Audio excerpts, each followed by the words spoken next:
તમારે તમારી મંજિલ સુધી પહોંચવું હોય ને, સાંભળજો મારા ભાઈ બહેનો, મારા યુવાન ભાઈ બહેનો, તમારે તમારી મંજિલ સુધી પહોંચવું હોય ને તો બહુ સરળ અને નાનો રસ્તો, કોઈને વંદન કરતા શીખી જાઓ. હું થોડો કોઈને પગે લાગુ તો બે ભાઈ તું ન લાગતો, હું થોડો કોઈને નમું, સાચી વાત છે, તું ન નમ કોઈને. ઠેર પણ આપણે જાણીએ વંદન કઈ રીતે કરાય.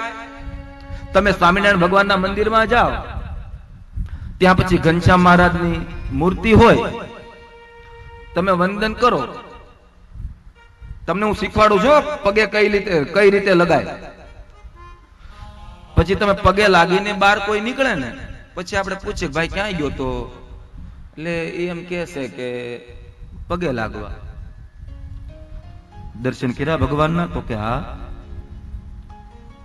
ભગવાને કેવા રંગના વાઘા પહેર્યા હતા? તો એ ખંભો ઉલાડીને ના પાડશે આપણને. તું ગયો તો દર્શન કરવા, તો તે ભગવાને કયા રંગના વાઘા પહેર્યા એ તને ખબર નથી, તો તું ત્યાં ગયો તો શું કામ? વંદન કઈ રીતે કરાય? અત્યારનો માણસ શું કરે ખબર છે? જાતા આવે બે હાથ જોડે, આંખું બંધ કરી દે અને ભગવાનના દર્શન કરે. આ રીતે જ કરે છે ને કે નહીં?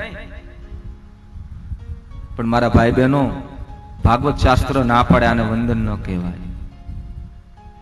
વંદન કોને કહેવાય? હવે આ સાંભળજો ને પાછા અંદર ઉતારજો. ઉભા થઈને કપડા ખખેરી નહીં નાખતા ને. આપણી સંસ્કૃતિ તો એટલી તો સારી છે બાપ, કે આપણે બે હાથ તો જોડીએ છીએ.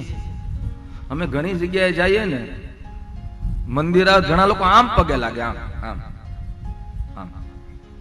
આપણે ઘણા લોકો લાગે છે આમ કરે, આમ આમ.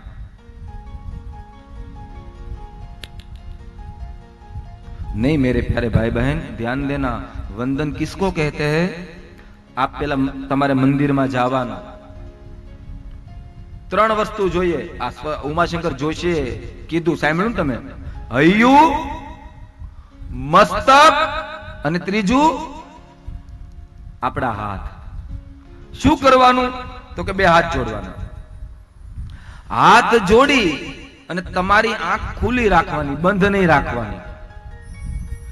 ખુલ્લી આંખે સામે જે ભગવાનની મૂર્તિ હોય ને, પેલા ભગવાનના આંખના દર્શન કરવાના, આંખથી બંને ભુજાના દર્શન કરવાના, હૃદયના દર્શન કરવાના, નાભીના દર્શન કરવાના, ભગવાનના ચરણના દર્શન કરવાના.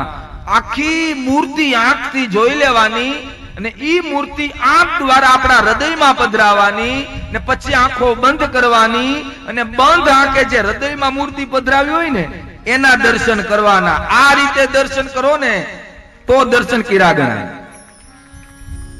સમજાણું કે નહીં? બે હાથ જોડવાના, આંખથી આખી મૂર્તિ જોવાની, ઈ મૂર્તિ હૃદયમાં પધરાવાની, બે હાથ જોડી અને બંધ આંખે જે હૃદયમાં પધરાવેલી મૂર્તિ હોય એના દર્શન કરવાના. આ રીતે દર્શનનો મહિમા છે.